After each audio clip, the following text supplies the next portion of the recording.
লিখেছেন সেটা অবশ্যই ঠিক, কিন্তু তার বক্তব্য যে আপনারা ইমামে হুসাইন আলাইহিস সালামের জিকিরকে জিকরে শাহাদাত বলতে পারেন, জিকরে শাহাদাত পাক বলতে পারেন না।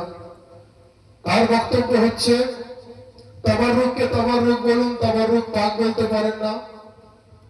তার বক্তব্য নিয়াজকে নিয়াজ বলুন, নিয়াজ পাক বলতে পারেন না। তার বক্তব্য ইমামকে ইমাম বলুন, ইমাম পাক বলতে পারেন না। তার বক্তব্য শরবতকে শরবত বলুন, শরবত পাক বলতে পারেন না। তার বক্তব্য খিচড়াকে খিচড়া বলুন, খিচড়া পাক বলতে পারেন না।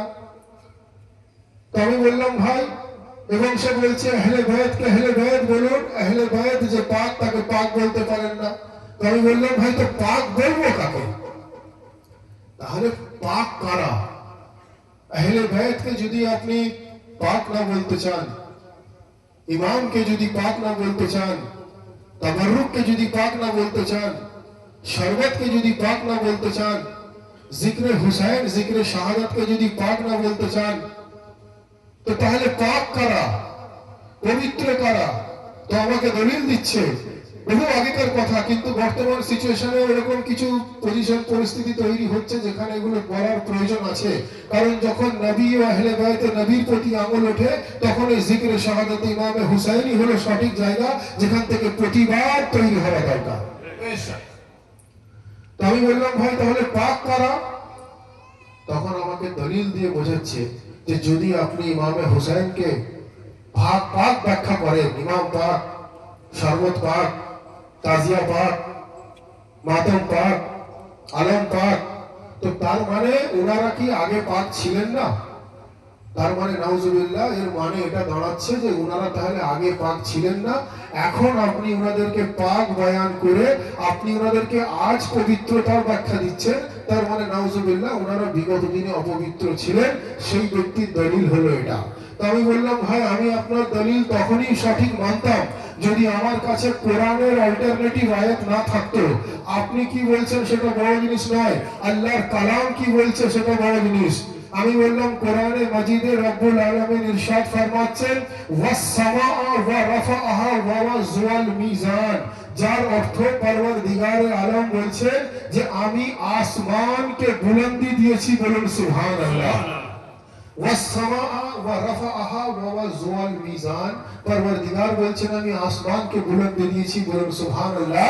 এবারে ভাই, আল্লাহ আসমানকে বুলন্দি দিয়েছেন, এর মানে কি আসমান জমিনে ছিল? না ভাই, আসমান কোনদিন মাটিতে ছিল না, আসমান কোনদিন জমিনে ছিল না, আসমান কোনদিন পাতালে ছিল না। তো আসমান তো অলরেডি বুলন্দ, আসমান তো অলরেডি আলা, আসমান তো অলরেডি উঁচু, তবুও কেন পরওয়ারদিগারে আলম উঁচু আকাশকে বুলন্দি দিলেন? যে অলরেডি বুলন্দে আছে তার আবার বুলন্দির কিসের দরকার? তো বোঝা এটাই গেল যে আল্লাহ পরওয়ারদিগারে আলম উনি আসমানের বুলন্দির ব্যাখ্যা করে ওয়াস সামাআ ওয়া রাফাআ ওয়া ওয়াজওয়াল মিজান, এই আয়াত শরীফের মধ্য দিয়ে উনি আসমান অলরেডি বুলন্দ, তবুও তার বুলন্দির ব্যাখ্যা করে উনি আসমানের ফজিলত বয়ান করছেন, বলুন সুবহানাল্লাহ সুবহানাল্লাহ। পরওয়ারদিগারে আলম উনি আসমানের ফজিলত বয়ান করছেন। তো যখন উনি আসমানের ফজিলত বয়ান করছেন, ওটা অলরেডি বুলন্দ আছে, বুলন্দ থাকার সত্ত্বেও পরওয়ারদিগারে আলম উনি আসমানের ফজিলত বয়ান করছেন, অর্থাৎ বুলন্দ আসমানকে কোরআনে বলছেন আমি আরো বুলন্দ করে দিয়েছি, বলুন সুবহানাল্লাহ। অর্থাৎ আহলে বাইতকে সমস্ত নিজাসত থেকে দূর করে, সমস্ত অপবিত্রতাকে আহলে বাইত থেকে দূর করে পরওয়ারদিগারে আলম আমাদেরকে কানুন তৈরি করে দিলেন। যেভাবে আসমান বুলন্দ রয়েছে, তবুও পরওয়ারদিগারে আলম বলছেন আমি তার ফজিলত বয়ান করার জন্য আমি তাকে বুলন্দ আখ্যা দিয়েছি। একইভাবে পরওয়ারদিগারে আলম বলে দিলেন যে আমি আহলে বাইতের ফজিলত বয়ান করার জন্য আমি আহলে বাইতকে পাক ও পবিত্রতার ঘোষণা করে দিয়েছি। বাস্তবটা হলো এটা, নবী ও আওলাদে নবী কালকেও ছিলেন পাক, আজকে আছেন পাক, কিয়ামত তক থাকবেন পাক।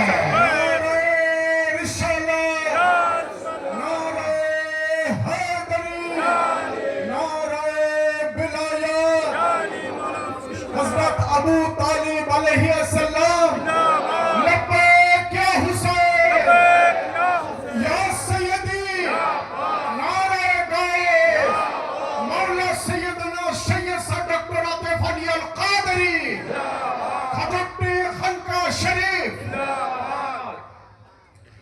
আসমান অলরেডি বুলন্দ, তবুও আসমানের বুলন্দির বয়ান করে পরওয়ারদিগারে আলম উনি ব্যাখ্যা করে দিলেন যে হিদায়াতের ফাজাইল বয়ান করলেন। বলেন সুবহানাল্লাহ সুবহানাল্লাহ।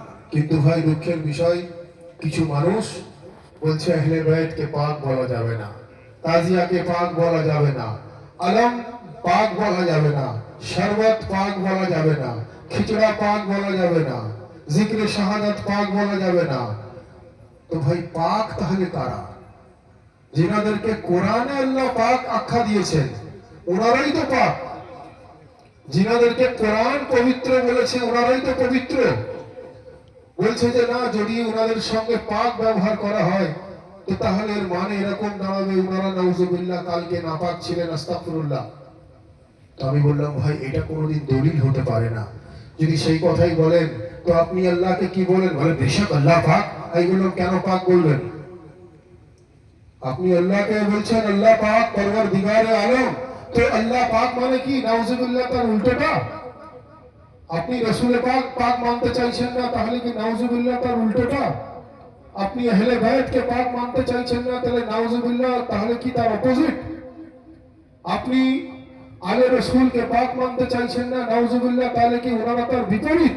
এই বিপরীতটা বলতে গেলেও আমার জন্য বেয়াদবি, কিন্তু বক্তব্য বোঝানোর জন্য বলতে হয়, বক্তব্য বোঝানোর জন্য তুলে ধরতে হয়। তো আমি সেই ব্যক্তিকে যখন বললাম যে শুনুন, আমাদের আকীদা শুধু যে আহলে বাইত পাক তা নয়, আমাদের আকীদা হলো এটা যে রাসূলুল্লাহ সাল্লাল্লাহু আলাইহি ওয়াসাল্লাম হলেন পাক ও পবিত্র, পাঞ্জাতনে পাক হলেন পাক ও পবিত্র, ওনার আহলে বাইত হলেন পাক ও পবিত্র, 12 ইমাম হলেন পাক ও পবিত্র, হুজুর গৌসে আজম হলেন পাক ও পবিত্র, এবং ওনাদের সঙ্গে নিসবত রাখার কারণে আমাদের মতো সাধারণ গুনাহগার গোলাম হতে পারে পাক ও পবিত্র। সুবহানাল্লাহ সুবহানাল্লাহ সুবহানাল্লাহ। তখন বলছে যে এতক্ষণ তো ঠিক ছিল, তবুও কিছুটা বুঝতে পারছিলাম, কিন্তু আমার গোলামকেও পাক প্রমাণ করছেন কি করে হয়? সমস্যা তো অনেক। বলছে গোলাম ও পাক ও পবিত্র, এর আবার দলিল কি আছে? আমি বললাম ভাই কুকুর পাক না নাপাক? বলছে কুকুর তো নাপাক। কুকুর পবিত্র না অপবিত্র? অপবিত্র। বলছে কুকুর তো অপবিত্র। তো আমি সেই ব্যক্তিকে বললাম ভাই কোরআনে মাজিদে গিয়ে আসহাবে কাফটা একবার পড়বেন, আসহাবে কাফের ঘটনাটা একবার দেখবেন। আসহাবে কাফ যখন একটা ছোট্ট ঘটনা, ওই বাইদরুস আর দাকাইয়ুনুস রাজার ঘটনা কোরআন পাকের মধ্যে আছে, সংক্ষিপ্ত আকারে তুলে ধরি, বাকি বিস্তারিত আমাদের মধুমিয়া কোথায় গেলেন? মধুমিয়া আছে, উনি বিস্তারিত বক্তব্য দেবেন। তো আসহাবে কাফের একটা ঘটনা, যে বাইদরুস আর দাকাইয়ুনুস রাজা, তাদের মধ্যে একজন খুব অত্যাচারী রাজা ছিল, অনেক জালিম ছিল, এবং একজন খুব ভদ্র নম্র খুব সবল ছিল, যে মানুষের প্রতি রহম করতো, রহম দিল ছিল। তো সেই অত্যাচারী রাজার অত্যাচারে মানুষ ক্লান্ত হয়ে পড়েছিল। তো যখন ওই আসহাবে কাফের কয়েকজন যখন একটি গুহাতে গিয়ে আশ্রয় নেয়, তো তখন বলা হচ্ছে তাদের সঙ্গে একটা কুকুরও ছিল, সেই কুকুরও তাদের সঙ্গে ঘুমিয়ে পড়ে, এবং কয়েকশো বছর পরওয়ারদিগারে আলম তাদেরকে ওখানে ঘুম পাড়িয়ে রাখেন। ঘুম পাড়িয়ে রাখার পর যখন তারা জাগ্রত হলো, তখন সেই অত্যাচারী রাজা রাজত্ব শেষ হয়ে গেল, এবং নেককার পরহেজগার রাজার আবির্ভাব হলো। পরওয়ারদিগারে আলম তাদেরকে সেই সময় জাগ্রত করলেন, এবং তাদেরকে উনি ওই অত্যাচারী রাজার হাত থেকে মুক্তিদান করার জন্য তাদেরকে ঘুমিয়ে রেখেছিলেন। এবং বলা হচ্ছে তাদের সঙ্গে একটা কুকুরও ছিল। কোরআনে মাজিদের আয়াত আছে, এটা খাগড়া কাদেরিয়া হুসাইনিয়ার কোনো পার্সোনাল কালাম নয়, কোরআনে মাজিদের আয়াত, যেখানে বলা হচ্ছে যে ওই কুকুরটা তাদের সঙ্গে ছিল, এবং এরকমই বলা হচ্ছে ওই কুকুরটা মহান ব্যক্তির সান্নিধ্য পাওয়ার কারণে ওই কুকুরের মাকাম এত হয়ে গেল, কুকুরের মর্তবা এত হয়ে গেল, ওই কুকুরের এত উচ্চ মাকাম এসে চলে গেল। বলা হচ্ছে যখন পরওয়ারদিগারে আলম ওই আসহাবে কাফকে কিয়ামতের সময় উচ্চ আলা মাকাম প্রদান করবেন, উনাদের সঙ্গে থাকার কারণে আসহাবে কাফের এই কুকুরের অনেক উচ্চ মাকাম হয়ে যাবে। আমি বোঝাতে এটাই চাইছি, কুকুর তো আশরাফুল মখলুকাত না। কুকুর যদি অপবিত্র হয়, কুকুর যদি নাপাক হয়, পবিত্র সান্নিধ্যে আসার কারণে কোরআন অনুযায়ী সে পবিত্র হতে পারে। তো আমরা যতই গুনাহগার হই না কেন,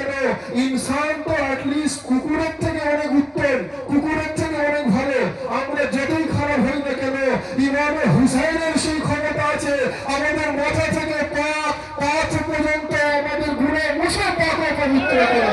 लब्बैक या हुसैन, लब्बैक या हुसैन, लब्बैक या हुसैन।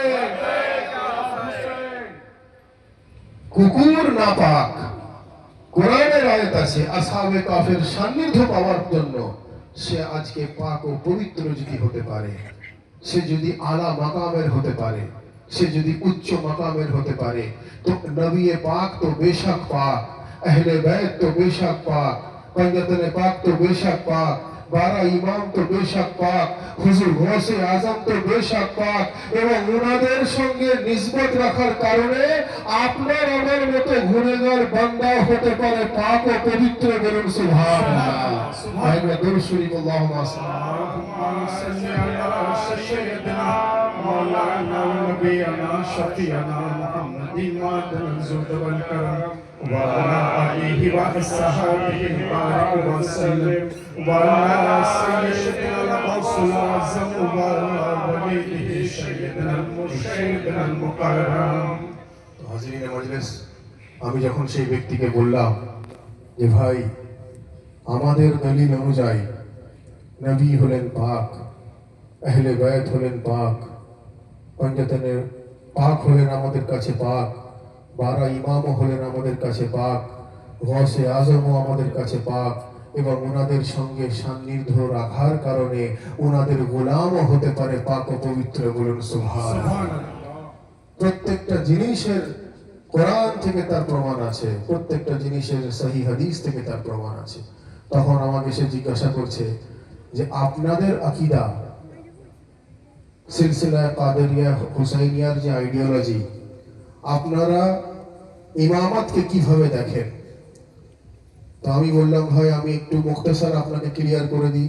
তাকে যেটা বলেছিলাম একই কথা আমি আপনাদের সামনে তুলে ধরার চেষ্টা করছি, যদিও কথা আমি বিগত দিনে বহুবার বলেছি যে সিলসিলা কাদেরিয়া হুসাইনিয়ার পয়েন্ট অফ ভিউ থেকে, খানকায়ে কাদেরিয়া হুসাইনিয়ার দৃষ্টিভঙ্গি থেকে আমাদের আকীদা হলো এটা যে বাদে রাসূল সাল্লাল্লাহু আলাইহি ওয়া আলিহি ওয়াসাল্লাম যেই জায়গাটা আমরা দেখি সেই জায়গাটা হলো আহলে বাইতের জায়গা। বলুন সুবহানাল্লাহ।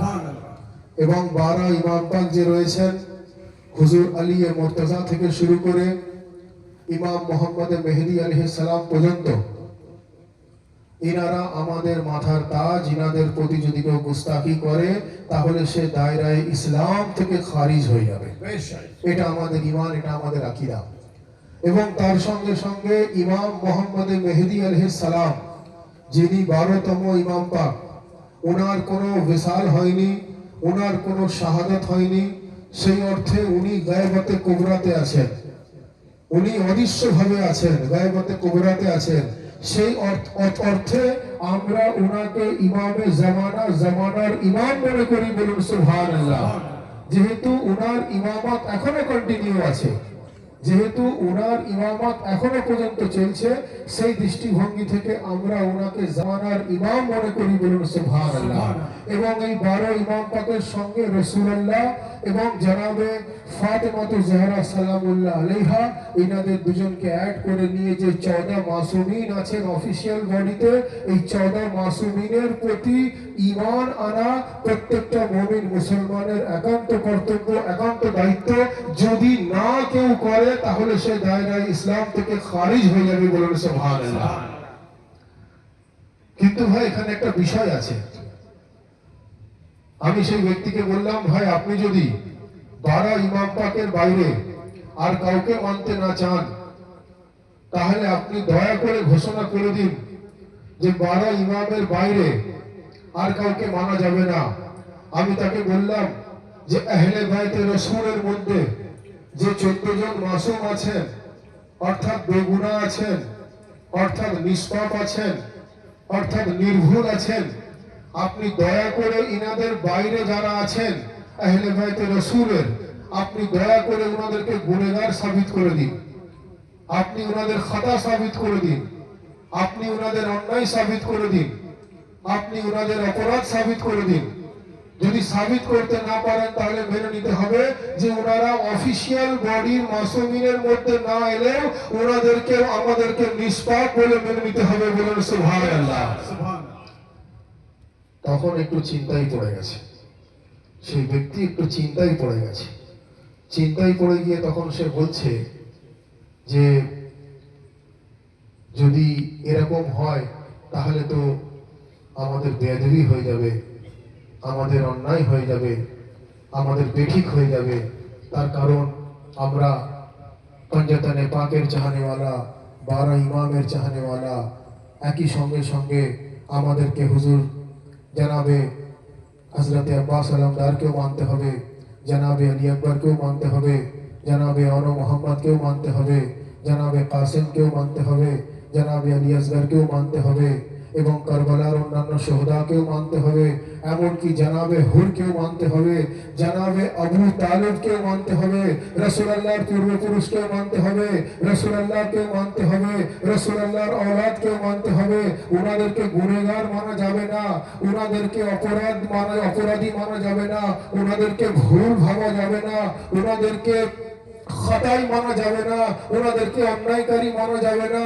আমি বললাম ভাই সেটা তো আমাদেরও বক্তব্য, আপনি এতগুলো কথা শুনে আমার সঙ্গে একমত হলেন, আপনার সঙ্গে আলোচনা করার বহু আগে থেকে আমাদের আকীদায় হলো এটা যে রাসূল পাকের পূর্বপুরুষও হলেন আমাদের ইমাম, রাসূল পাকও হলেন আমাদের ইমাম, রাসূল পাকও হলেন আমাদের রাসূল, উনার औलाद 12 ইমাম হলেন আমাদের ইমাম, হুজুর গাউসে আজম হলেন আমাদের ইমাম।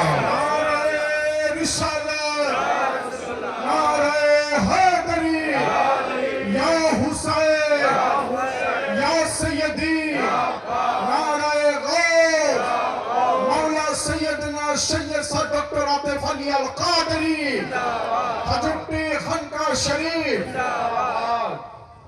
তখন আমাকে বলছে যে আপনি 12 ইমামের বাইরে যদি কাউকে ইমাম মানেন তো তাহলে তো 14 মাসুমিনের বাইরে যদি আপনি কাউকে মাসুম মানেন সেটা তো দলিল বহির্ভূত কথা হলো। আমি বললাম ভাই দলিল বহির্ভূত কথা কিভাবে হয়? বলছে 14 মাসুমিনের বাইরে কাউকে মাসুম মানা যাবে না। আমি বললাম ভাই দলিল বহির্ভূত তখন হবে যখন 14 মাসুমিনের মধ্যে আপনি কাউকে ইনক্লুড করবেন, তখন সেটা দলিল বহির্ভূত হবে। আপনি 14 মাসুমিনের থেকে কাউকে বাদ দেবেন তখন সেটা দলিল বহির্ভূত হবে। 14 মাসুমিনের বাইরে উনার औलादকে গুনাহগার মানা এটা তো হতে পারে না। উনার বংশধরকেও আমাদেরকে নিষ্পাপ মানতে হবে, বেগুনাহ মানতে হবে, মাসুম মানতে হবে। তখন আমাকে বোঝাচ্ছে যে আচ্ছা মাগরিবের নামাজ ফরজ নামাজ 3 রাকাত, আপনি 3 রাকাতের জায়গায় যদি 6 রাকাত পড়েন আপনার নামাজ ভুল হয়ে যাবে।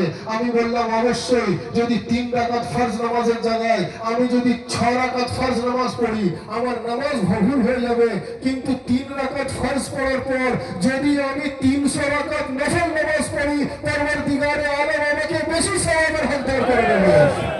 बेशक हक सुभान अल्लाह।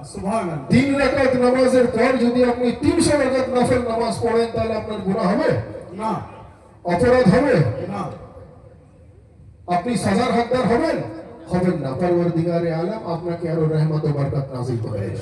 सुभान 3 রাকাত ফরজ নামাজ 6 রাকাত হতে পারে না, 3 রাকাতই পড়তে হবে। কিন্তু যদি 300 রাকাত নফল পড়েন পরওয়ারদিগারে আলম আপনাকে আরো ওনার খাস রহমতের ছায়াতে রাখবেন। বলুন সুবহান। सुभान এই সমস্ত কথাগুলো যখন তার সঙ্গে আমার হলো তো তার সঙ্গে আরেকজন ছিল, যে বললাম দুজন এসেছিল, সে তখন আমাকে বলছে হাসতে হাসতে বলছে যে আসল ব্যাপারটা কি জানেন, ইনি এই জন্য এই পাক ওনাদেরকে বলা যাবে না এই জন্য বলেন, তার কারণ হচ্ছে আপনারা বলেন তো তাজিয়া পাক, ওই জন্য ওনারা বলেন না তাজিয়া পাক। তার সঙ্গে আরেকজন যে ছিল সে বলছে আপনারা বলেন মাতম পাক, ওই জন্য তারা মাতমকে পাক বলবে না। বলছে যে আপনারা বলেন খিচড়া পাক, ওই জন্য তারা খিচড়াকে পাক বলবে না। আপনারা বলেন জিকরে শাহাদাত পাক, সেই জন্য তারা জিকরে শাহাদাতকে পাক বলবে না। আপনারা বলেন আলম পাক, ওই জন্য তারা আলমকে পাক বলবে না। হাসতে হাসতে বলছে। আমি বললাম ভাই হাসতে হাসতে বলছেন, হাসতে হাসতে আমারও একটা উত্তর শুনে নিন। যদি আমরা কিছু করার কারণে ওনাদের জন্য সেই লাকাব আপনারা কেটে দেন, তো আমরা আজাদারি করি, দয়া করে আজাদারি ছেড়ে দিন। আমরা তাজিয়াদারি করি, দয়া করে তাজিয়াদারি ছেড়ে দিন। আমরা আজাদারি করি, দয়া করে আজাদারি ছেড়ে দিন। আমরা তাজিয়াদারি করি, দয়া করে তাজিয়াদারি ছেড়ে দিন। আমরা আলম পাক তুলি, দয়া করে আলম পাক তোলা ছেড়ে দিন। আমরা গমে হুসাইন করি, দয়া করে গমে হুসাইন করে ছেড়ে দিন। या हुसैन, या हुसैन, मौला हुसैन। তো হাজিরিনে মজলিস, আমি আবার বলবো, এই পবিত্র স্টেজ যেখান থেকে নবী ও আলে নবীর মাকাম মানুষের কাছে তুলে ধরা হয়, এই পবিত্র জায়গা, এই জায়গা কখনো ক্রিটিসিজমের জায়গা নয়, এই জায়গা পর সমালোচনা, পর নিন্দার জায়গা নয়। কিন্তু যদি আঙুল নবী ও আহলে বাইতে নবীর প্রতি উঠে যায়, আঙুল যদি রসুল ও আহলে বাইতে রসুলের প্রতি উঠে যায়, তখন এই মঞ্চই হলো সব থেকে সঠিক জায়গা প্রতিবাদ করার। বলুন সুবহানাল্লাহ। এই মঞ্চই হলো সব থেকে সঠিক প্ল্যাটফর্ম যেখান থেকে অন্যায়ের বিরুদ্ধে আওয়াজ তোলা যেতে পারে। বলুন সুবহানাল্লাহ। একবার দরুদ শরীফ আল্লাহুম্মা صحابه بارك وسلم وعلى سيدنا الرسول وعلى وليه سيدنا المرشد المكرم। তো হাজিরিনে মজলিস, আমাদের দৃষ্টিভঙ্গি থেকে পবিত্র কোরআনে মাজিদে নামাজের হুকুম পরওয়ারদিগারে আলম দিয়েছেন। সেই নামাজে দরুদ ইব্রাহিম না পড়লে যদি মুসলমানের নামাজ না হয়, আর দরুদ ইব্রাহিম যদি হযরত ইব্রাহিম আলাইহিস সালামের আওলাদের প্রতি দরুদ এবং মুহাম্মদ মুস্তাফা ওনার আওলাদের প্রতি দরুদ, এটাই যদি কনসেপ্ট হয়ে থাকে, তো নিজের ঈমানও সেরকম রাখতে হবে। আমাদেরকে ইব্রাহিম ওয়ালা আল ইব্রাহিমকে মানতে হবে এবং মুহাম্মদ ওয়ালা আল মুহাম্মদকে মানতে হবে। বলুন সুবহানাল্লাহ। দরুদ ইব্রাহিমের কনসেপ্ট হলো এটা। সেই জন্যই তো আমরা সব সময় বলি যে रसूल अल्लाह के गुलामों में मेरा भी नाम है। এতটুকু তো আমরা সবাই বুঝতে পারি। रसूल अल्लाह के गुलामों में मेरा भी नाम है, वो अहमद मुख्तार पे मेरा सलाम है। और ईमान भी है मेरा, अकीदा भी है मेरा। ईमान भी है मेरा, अकीदा भी है मेरा। ईमान भी है मेरा, अकीदा भी है मेरा। औलाद उनके जितने हैं सारे ईमान है।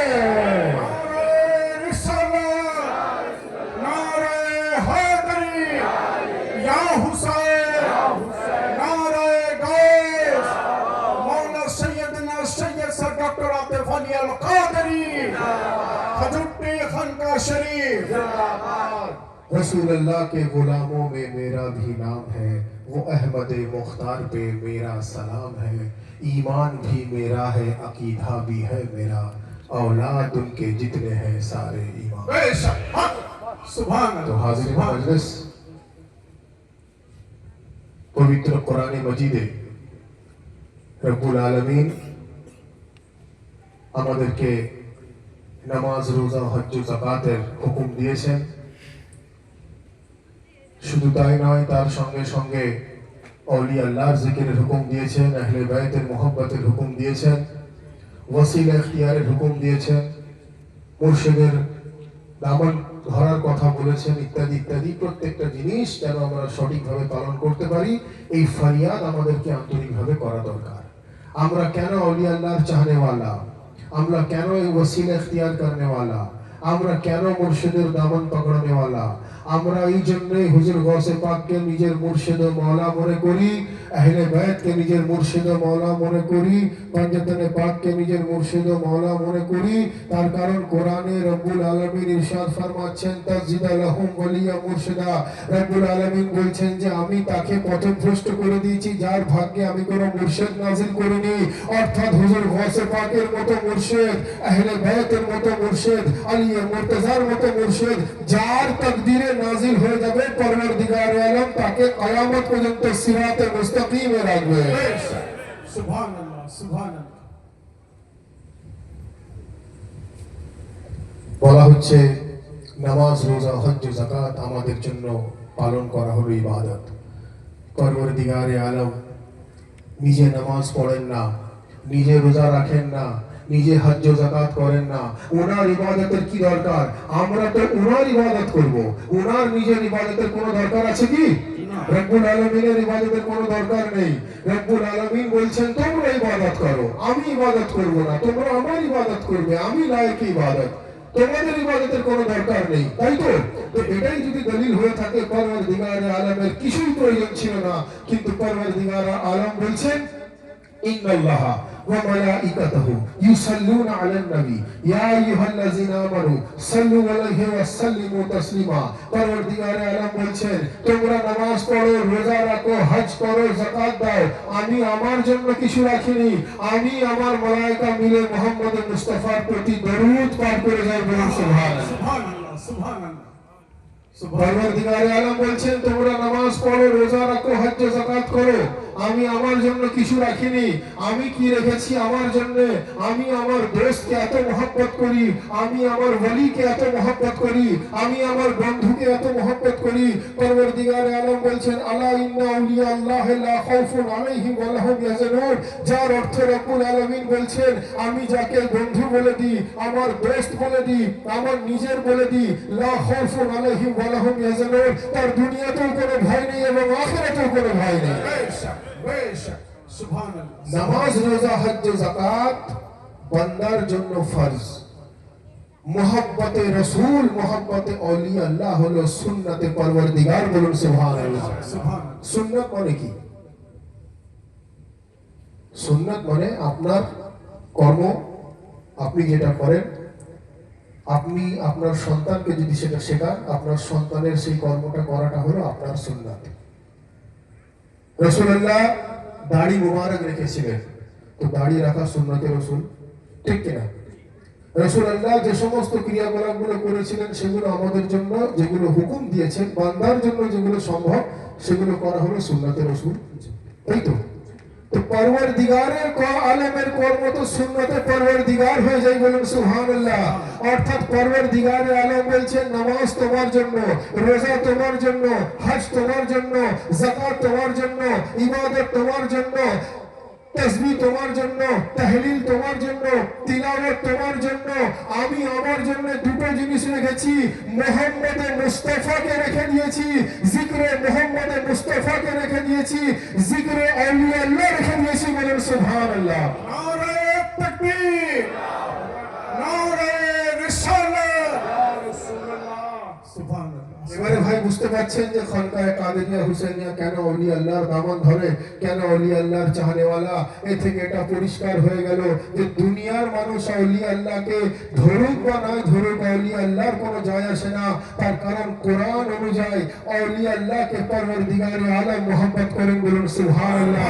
অর্থাৎ পরওয়ারদিগারে আলম আলী মুর্তজাকে মোহাব্বত করেন, ইমাম হাসানকে মোহাব্বত করেন, ইমাম হুসাইনকে মোহাব্বত করেন, জাইনুল আবেদিনকে মোহাব্বত করেন, मोहम्मद बाकर को मोहब्बत करें, जाफर सादिक को मोहब्बत करें, मूसा काज़िम के मोहब्बत करें, अली रजा के मोहब्बत करें, मोहम्मद तकी के मोहब्बत करें, अली नकी के मोहब्बत करें, हसन अस्करी के मोहब्बत करें, मोहम्मद मेहदी के मोहब्बत करें, जनाब अब्बास अलमदार के मोहब्बत करें, जनाब अली अकबर के मोहब्बत करें, जनाब कासिम के मोहब्बत करें, जनाब अब्बास के मोहब्बत करें, जनाब मोहम्मद के मोहब्बत करें, जनाब अली असगर के मोहब्बत करें, करबलार 72 शहीदों के मोहब्बत करें, सरदार औलिया गौस आजम के मोहब्बत करें।